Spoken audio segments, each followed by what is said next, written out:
All right, everybody, welcome back to On a Water Break, and I'm your host, Steve McCarrick, and today we're here on a water break with Fourth Block Music.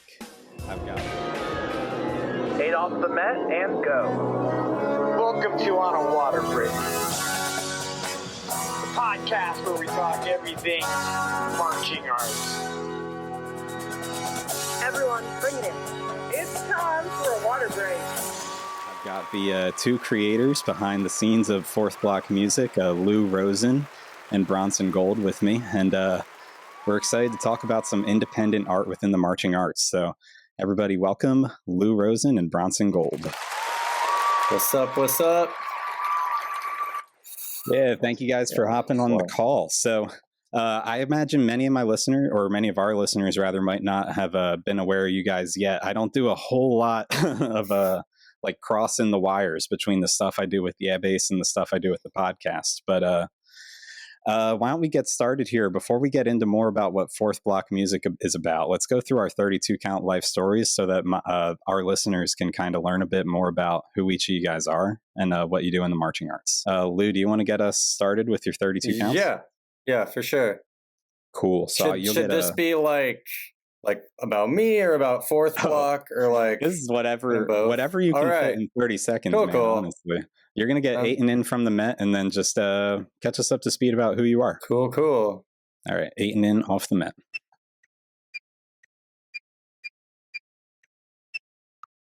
What's up? We're Fourth Block. Me and Bronson, we make content for Instagram, YouTube. Fourth Block was sort of born out of my attempts in fusing the things I was doing with marching percussion, with a lot of things I was doing kind of 2018 through 2022 with electronic music. I marched in the horn line at Vanguard Cadets, Santa Clara Vanguard, when I was really young, probably too young, and then I kind of got way out of that world, started getting into all different types of music, did a lot of orchestral stuff, did a lot of choir stuff, started producing electronic music. In 2018, I joined Elon Percussion and just sort of randomly did a season on bass drum. That was how I linked up with Bronson. Yeah, nice. And from there, I was just sort of, as I continued making electronic music from there, I more and more wanted to see what the potential was of marching percussion to be a part of that. And that's something we're kind of sort of still figuring out. Well, I think you guys are doing a pretty decent job of figuring it out. I mean, when you lay it out like that, it almost sounds like it's a very like casual idea.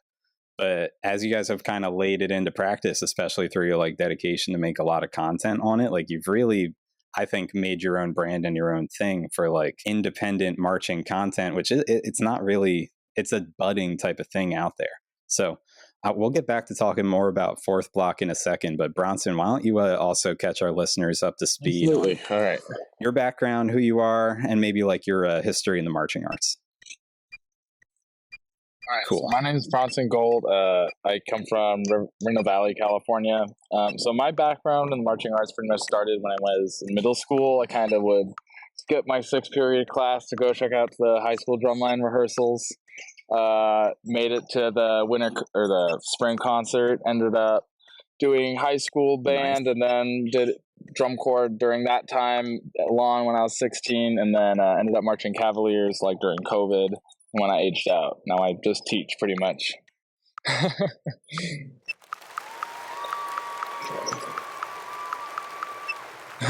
Nice. Yeah, you got that, man. I went way over the 32 counts. Yeah, you were like the life story in like a movement and a half, but for real. It's hard. It's like, I'm gonna get you to tell me everything about you in 30 seconds. Yeah. Can't do that possibly. So why don't we break it down a little bit further then from there? When did you guys first like make Fourth Block Music, and what was like the genesis of the idea? It was sort of something that I came up with. I started out on my own with making a few full-length like EDM tracks with marching snare drum on them. So that kind of happened between like 2020, like right at the beginning of the pandemic, through like the middle of 2021. And that was interesting. They're like the first couple tracks, if you listen back to them, it's like I had the snare drum EQ'd like so high it was basically just like coming through as like a trap hi-hat sound. Like, yeah, okay. That's low-key cringe. Like I can't even go back and listen to those tracks anymore. That's the ground that you had to forge through a little bit, though, because like in a lot of ways, I think what you're doing is something that I at least never saw anyone like really do in a very serious way before like you guys started doing it. Do you think like, was there any content that maybe like inspired you, or was this more of like an idea that came to you where you were like, look, I just really want to do this. I've never seen anyone do it. Yeah. Oh yeah. I mean, all credit to like BYOS and like that crew for and others, you know, in that space. But they're, I think, really the main ones that laid the groundwork for marching percussion as like, I guess an internet content thing, but also like really developing the potential for that to be the style of drumming to be its own thing outside of the competitive activity. Right, because like when you're designing outside of the competitive activity, it's like a whole different set of like boxes you want to check, essentially. Like, yeah, absolutely. There's definitely there definitely are boxes still. It's definitely not like you can get out there and be like, okay, cool, we can do whatever we want with this. But like, you know, if you're trying to create in any kind of genre or style, there's like the inherent limitations of that. And then of course, when you're outside the structure of the competitive activity, it's just like, how do we find equipment? How do we coordinate people? If we're trying to get multiple people together to record, like, how are we going to make that happen? Like, I think those are, Why don't we go through that process a little bit by bit? Because like, Lou, it seems like you probably do a lot of like production on this, but like Bronson, I'm sure you're also involved in like different creative aspects of what's going on beyond just like where I've seen you playing instruments in the videos and things like that. I so like, how does a project come together? It's pretty crude, and I'm not that smart, but I kind of like to compare myself to like Rick. You familiar with Rick Rubin? He kind of just sits there, just doesn't really play an instrument. I mean, I obviously play an instrument, but usually during the production of tracks, like Lou usually has like 90% of it done, and then I'll show up and be like, maybe we put this here, maybe we change this, put this in the like towards the end, and then they're like, cool, and then we do it, and then Lou usually is inspired and adds something else to it, and then usually just kind of just motivates, keeps the ball rolling, and then it helps that we live together. That like process of bouncing ideas is so helpful, though. Oh, okay. Another detail that I that makes sense why you guys do all this stuff together. That's cool, though. You guys can probably see behind me. I've never even picked up the camera since I've set up this room, but we've got like two drum sets set up behind us. So that's fun. Totally can relate to the idea of like making art with roommates. It's fun. Oh yeah, that's great. But your whole background, I love that elephant tapestry.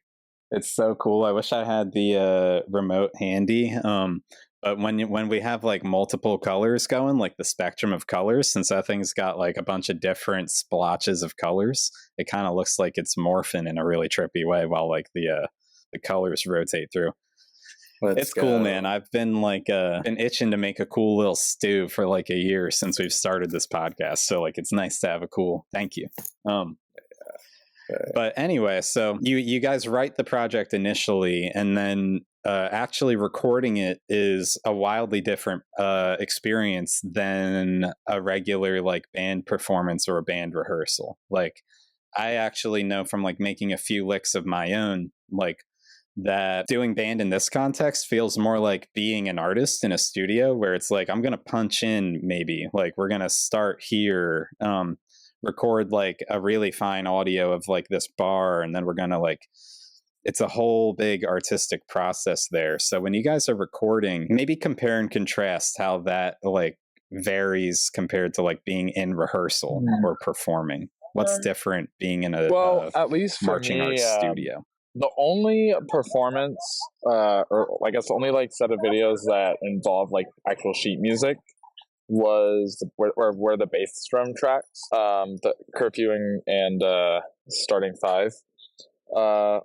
But everything else, pretty much, I'd say the consistent is just you have to be focused all the way through, like towards the end of the track.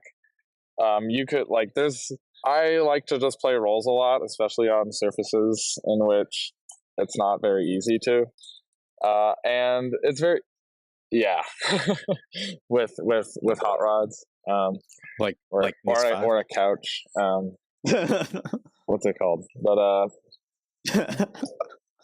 it was nice. He did drum on a couch recently. It was pretty lit. Reminds me of like the old school chop outs. I used to see guys in like Facebook that were like 50 would post on like marching arts pages, them just like playing the most massive diddles I've ever seen on their thigh. And I'm like, dude, my God, like that's an insane way to build chops. What were you doing in the 90s? Oh my goodness. Well, why? Crazy. But anyway, so you guys work with a bunch of other folks on at least the bass drum videos. Is there any aspect to Fourth Block where you're trying to like build maybe sort of a platform for people to be able to express like their marching arts skill after aging out? Is that maybe something that you guys consider as well, or what do you guys kind of think the future looks like for Fourth Block music in that regard? In short, yes. Like in a way, it feels like this project is still like in its really early days, even though it's been out there for like over 2 years now. Like we want to get bigger things going, both in terms of like the number of people we're able to have on the music, and also like creating more long form content, like releasing more actual songs on like streaming and stuff, getting more content onto YouTube, expanding the video aspect of what we do. That's like something Bronson has like contributed to so much. Like I've never been extremely passionate about like the video side of things. Like I have all the tools and like I know how to use them. I feel like every time I'm doing that, it's always just kind of, what do I need to do to like get the music across? And like Bronson has brought a whole different creativity to that side of the process, and like I'm really interested to see where we can go from there, how we can use the visual aspect of that in terms of like video production to elevate what we're doing. Right. It almost seems like there is a bit of a parallel there to like putting together a marching show, where like, you know, after a little while you get to start thinking about the viz of this production and how you can like elevate the music through the viz, or how you can elevate the viz through the music project. And I was just doing camera work for it, and I did notice like doing storyboarding, figuring out the camera, like what the camera moves I want to do with the music. It's very, very similar to like writing drill. Only instead of writing the performers, where the performer's going, you're writing where the audience is going to be, and it feels like a very different but pretty similar thing. Yeah. Yeah, that's interesting. Yeah, that's a totally flipped perspective in a way, where you can apply a lot of the same ideas and things like that. Like, it's actually like really hard in like a real life performance to draw the eye certain places and to like make sure people are paying attention to what they're supposed to pay attention to. But like we as band people have a lot more ability to say like, hey, this is exactly what I want you to pay attention to when I'm making like a video for an Instagram reel or something like that. Do you ever like kind of sit around and think like, man, this would be really cool if we reach this point, we got some more like we grew a little bit more, we might be able to do this. Is there any like sort of music video idea that you think might be cool, Bronson? A bunch of equipment. I think it would be great to go to the Bahamas and get a video. But yeah. Okay. Yeah, I know that we have a huge listener base. I was just looking at the stats. I mean, huge in terms listener of like base in the video Bahamas production, on yachts. like obviously we're pretty much just using iPhones. Luckily, the newer iPhones have 4K 60 frames per second cameras. You can, especially if. And then we luckily iPhone give us have money. Pretty decent audio equipment, but I would say like in terms of video production, like more camera equipment, we have some like lighting stuff that we've recently like invested in. But yeah, obviously that and just access to locations is really just the hard part, you know? Yeah, for sure. Because I guess when you're like going to show up someplace and drum, it's kind of hard to be low key. It's like we got kicked out of our location when we were filming Curfew. Like we started filming. We started filming a little bit later in the day than we'd intended, and we reached a point where it's like, I think we just need to come back in the morning and finish this up. So we were like, we recorded the whole thing in this like studio space in this like warehouse park type complex. So we were recording the video outside the next morning, and like the manager comes in and is like, hey, we've got some complaints, like you can't be doing this out here. So we like went into the lobby of our studio space and just like got everything set up really quickly, and just like that. I think that has to be one of my favorite moments of like being a part of Fourth Block. Like everyone was just like on, like everyone was setting up cameras and like setting up the drums, and I was all I'm just kind of able to like my favorite step back about and that like, is I was moving this all looks good. while we're making it's that video. Happening. And I decided I had like plastic plants, like fake plants that I thought would look cool in the background. So you could see like plants in there just randomly. Oh yeah, no, I just don't even think that like registered to me at the time. But that's design. I feel like that also relates back to the fact that like when we're trying to get like a bigger ensemble, just like a bass line or like a snare line or whatever, and the people in the ensemble are like people who are also active in the marching activity. Like you only get a few opportunities throughout the year to do that kind of stuff. Like because everyone is either doing drum, it's like the drum corps to fall band to indoor cycle just doesn't stop. So it's like, okay, it can do like Thanksgiving break, maybe Christmas break, spring break, maybe there's some time in May, maybe there's some time like right after the DCI season, and then of course you get like everyone, it's like everyone's one break is right there. And it, I'm like really grateful that people have like made the time in those times to make that happen. It's also like, people are moving during that time. It's crazy how we taking like that moment to like also get their life together. So that is cool that they would come out in that very little bit of free time that they do have. I know exactly what you mean, because I feel like all of us band people like give up all of our free time to do band, which like maybe we should learn to take a step back. But I don't see myself doing it. I just signed up to probably do even more band than I was doing before. Can't get away. Cannot get away. Yeah. Capitalism does make it so our free time is extremely limited. Well, perhaps someday Fourth Block would get some gigs in paid opportunities to do some more music. Do you ever think like,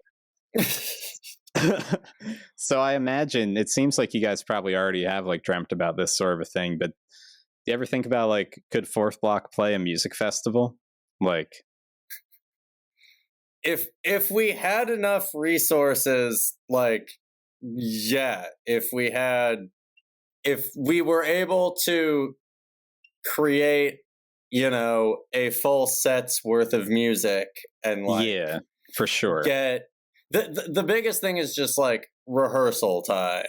Like, yeah, like, I mean, think about point, like indoor, like a drum corps show. It's like we put in all this rehearsal time to do a show that's like 11 minutes long, and then think about like a festival set. It's like, cool, that's like 30 minutes minimum. Like, how right.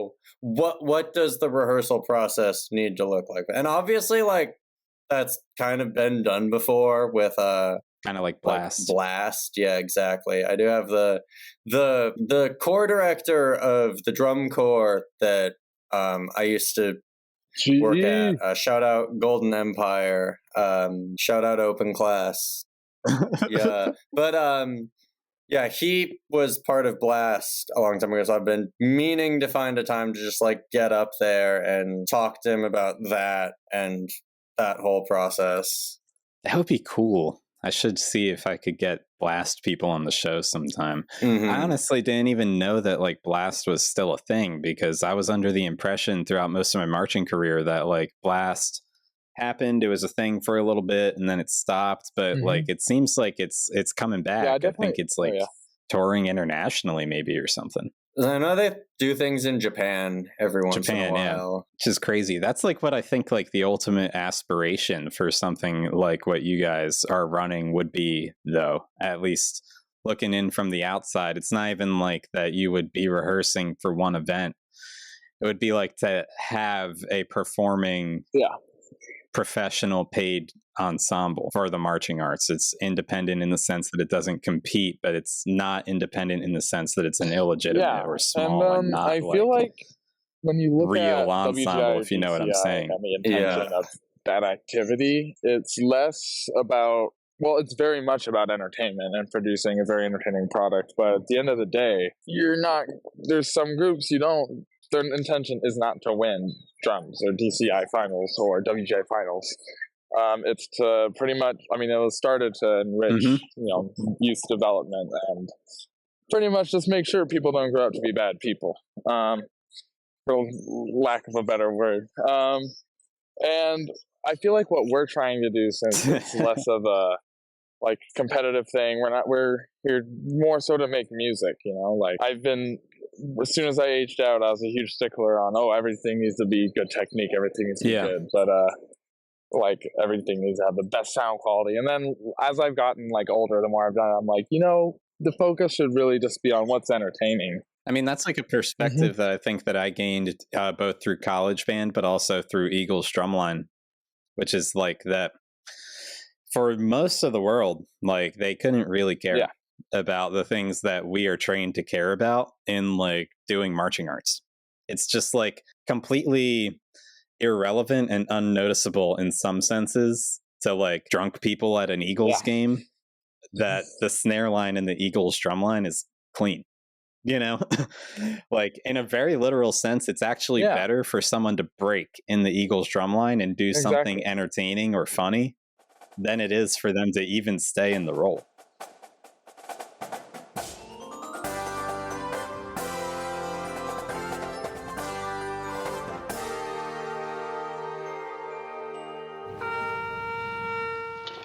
Hey everyone, it's Jeremy, and here are your announcements coming from the box. Don't miss all of our bonus content, including On a Water Break in Rhinestones with your host Lexi Duda, exploring the world of the twirlers. Don't miss Parades and Drum Majors at Step Off with your host Jack Goudreau, and get lost in translation with your host Cynthia Bernard, exploring all the words that confuse all of us in the marching arts all across the world. And go behind the lens with marching arts photographers all across the country with your host Chris Marr. plenty more bonus content from On a Water Break, so listen anywhere you get your podcasts. If you want to be on a Water Break as a guest, or you know somebody that would make a great guest for On a Water Break, email us at onawaterbreakpodcast@gmail.com.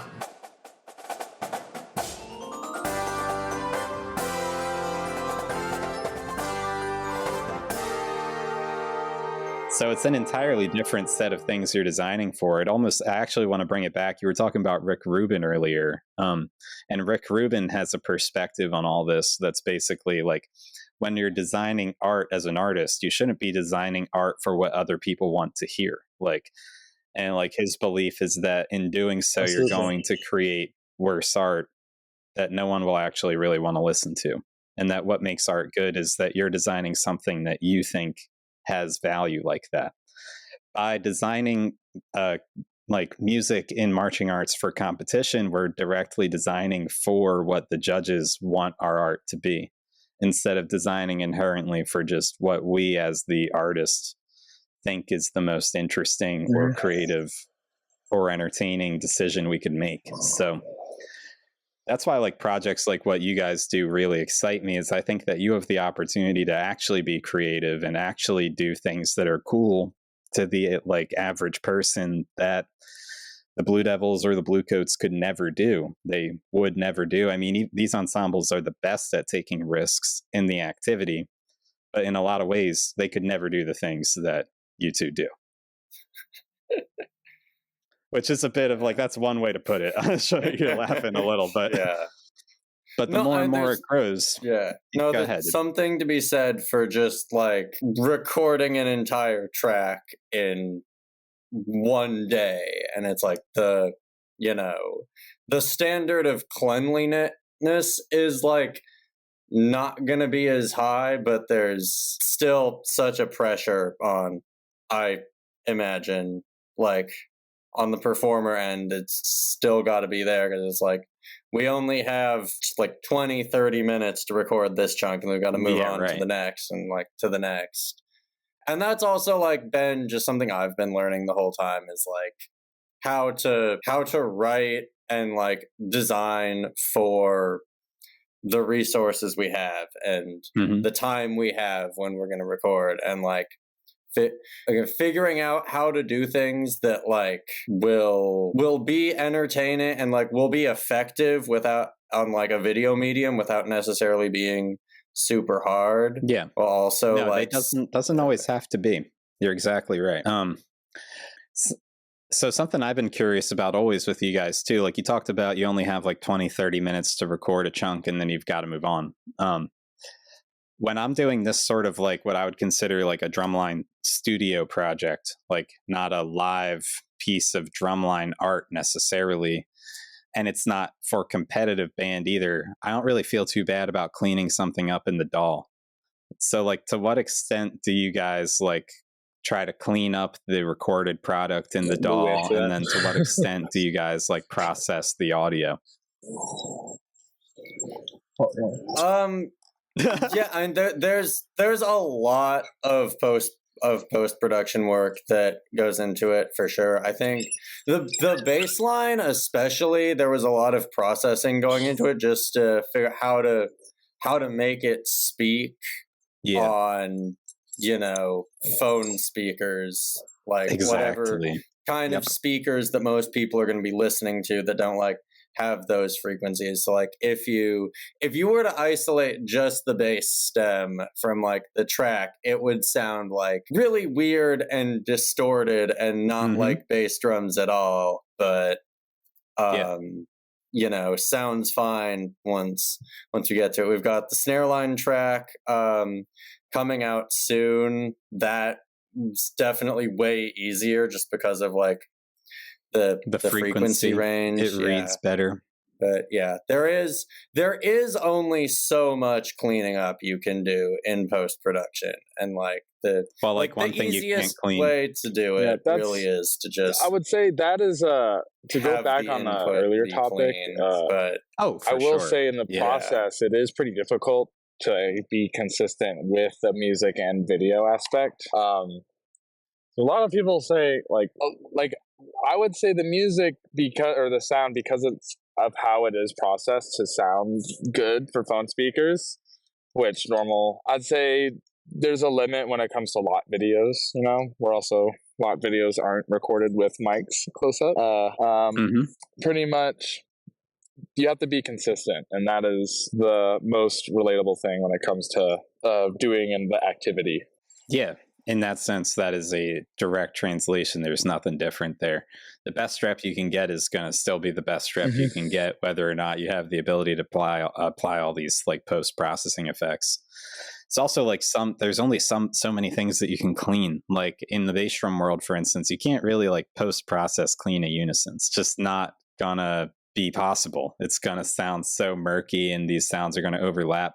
You could probably clean up your squig, like as long as it wasn't outrageously bad, you'd have the space between those transient sounds and you could like map it out to the grid and you can make it happen. But other things you just have to actually like most of what we like playing together, like you can't really fake like playing together. In those baseline projects are just unisons. Yep. Which is funny. That's exactly what real life bass drumming is too. The splits are easy, and whether or not they're dirty or clean, it's harder to tell. But the unison, you'll know. You'll hear that was bad. I want to nerd out with for a second.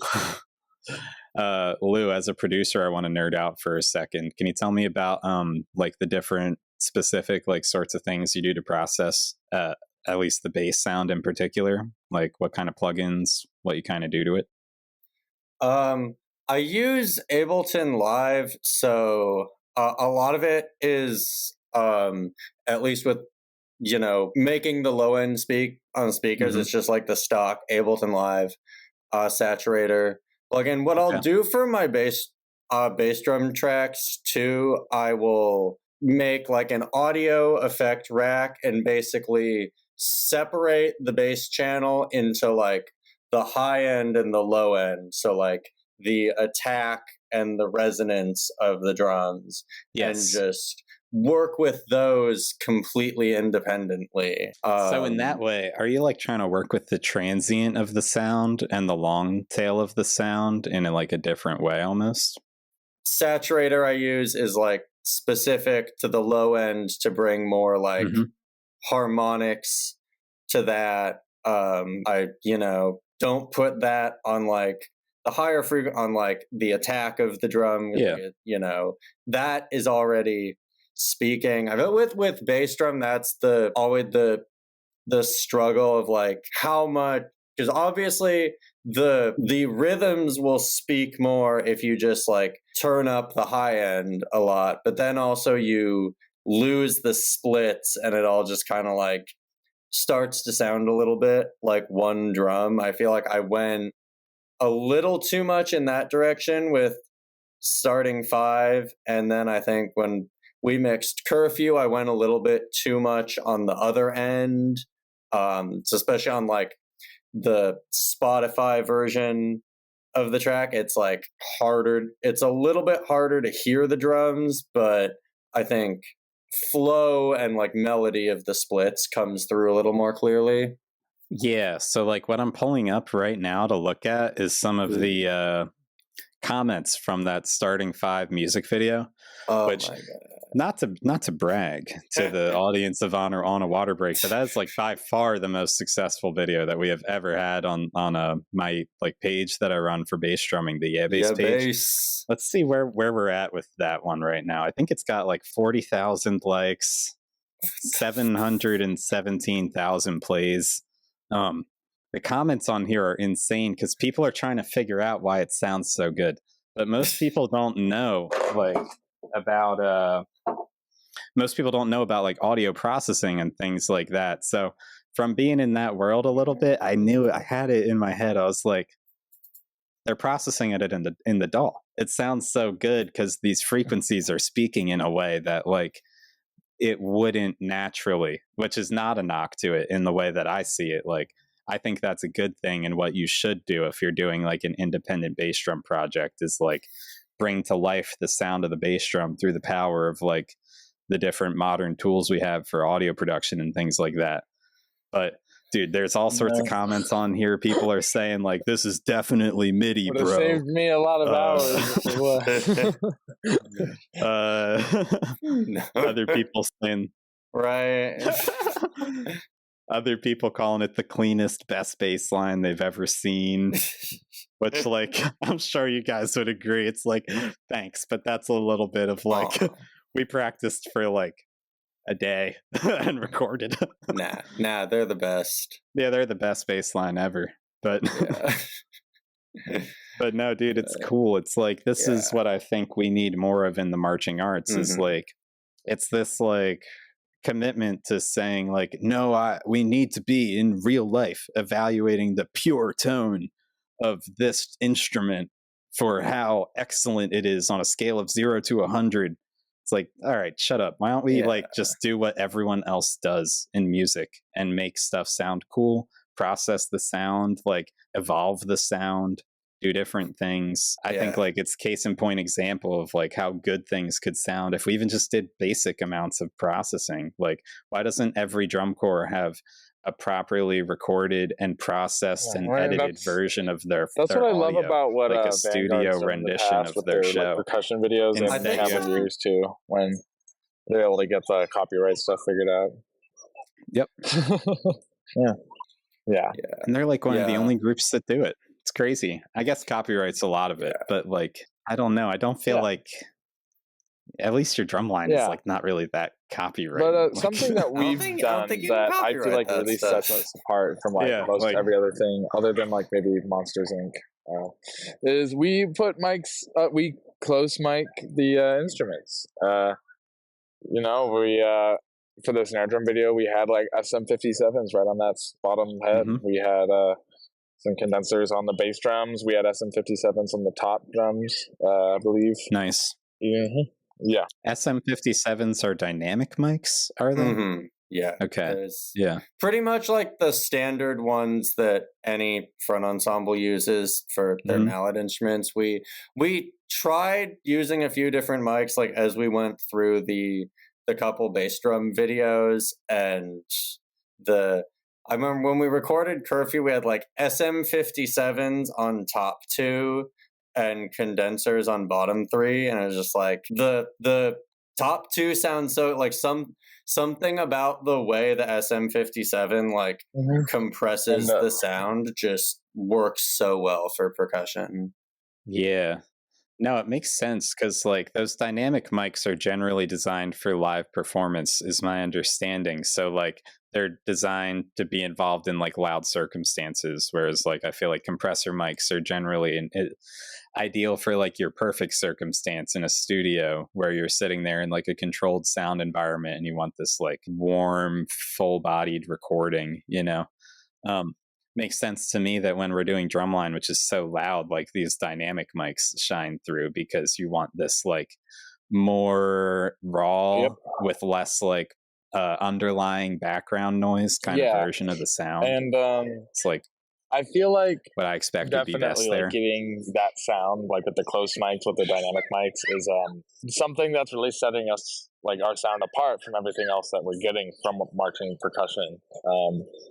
And so I feel like that like definitely adds to it. Yeah, because it's like that's kind of like the road that you guys get to and like should forge down, is like, how do you evolve the studio sound of drumline? It's like that's more of your niche compared to this whole world of like people recording live drumlines in the wild, you know. One thing I noticed with these dynamic mics too, I'm real curious to see if you guys noticed this. Nothing's ever sounded dirtier to me like than when you listen back to the actual raw audio file of like what the mic picked up that your drumline sounded like. Dude, God, every time I've tried to like record my bass drums at United or anything like that, I'd always listen back and I'd be like, oh, we're not ready. The strugh with we're not ready yet. Like making those short videos is I'll play it back and I'll think it sounded great. I have my in-ears that I wear, and it sounds great. And then I'll listen to it back. I'm like, nope, nope, we can't have that. We got to do it again. And a lot of the times I mean, that creatively, post. That's when I started, like, we started making the multiple angles with the videos, just because we're pretty much just a little trick, just to, you know, or at least I pretty much ad-lib everything in the shorts, and yeah, we usually switch up the angles, and it helps have that sometimes, because I said earlier, like, we're here to entertain, but I do want to make sure I'm doing the best thing I could. I mean, of course, yeah. I mean, I feel like every artist would feel that way too. Like, you want to get the best version of your craft out there that you can put out there. But it's like, it's good to recognize, it's kind of like a relief, honestly, being in like more entertainment-based drum lines, to remember like, oh, it's okay. Oh, yeah. It's okay. Absolutely. That was a bad rep. It was fine. We're not out really here competing kind with of Vanguard. Like that We're old gonna be mentality okay. of, you know, we're only competing with ourselves. Like, just every video, I just try to make it better than the last, like, in terms of my performance. That's awesome, man. I love what you guys do. I probably am going to kick up something similar sometime in the near future, just for like music that I make on my own. Something that I wish that like plenty more people in the marching arts would do. Realistically, it's like so many people just age out and that's it for them performing. They're not really going to continue to play their instrument. They're going to maybe teach, but, you know, they let that skill kind of go by the wayside that they spent so much time developing. I think like projects like what you guys do should be a good inspiration to like all sorts of performers out there, that like, hey, you can just like continue barreling down this road that you've like stormed down from age 14 to 21. Like, you could just take those skills and you could go have even more fun with it as an adult on your own than like potentially you even had doing like core style band. I hope it inspires other people. I've at least found it kind of inspiring, so I was happy we were able to have you guys on the show today and you know, get to share it with our audience as well. Is there anything that you guys would maybe want to leave our audience with before we go? At least tell them your social media handles. Oh yeah. Instagram, _music, TikTok, _block, YouTube, just block. That's the only one we were able to get just the pure form. Block. Yeah, shout out Long Beach, all of SoCal, shout Bakersfield, support independent music, protect trans kids, free Palestine. Fantastic. I'm awesome. It's awesome that you guys came on here. And everybody else, you know, if you, after you're done going and checking out Fourth Block's page, if you haven't already done so, I don't know how you made it 45 minutes into this show as a listener without having done so, but follow us at On a Water Break on all social media platforms for more awesome content like this. We like to try to branch further and further away from just the strict, you know, DCI and WGI kind of talking points that everyone else hears about. So of course, I can't wait to have more talks like this about independent art in the future. Thank you guys both for coming on. Yeah, thank you so much. Yep. The On a Water Break podcast was produced by Jeremy Williams and Christine Reams. The intro and outro music was produced by Josh Lyda. To learn more, visit lydamusic.com. And until next time, thanks for tuning in.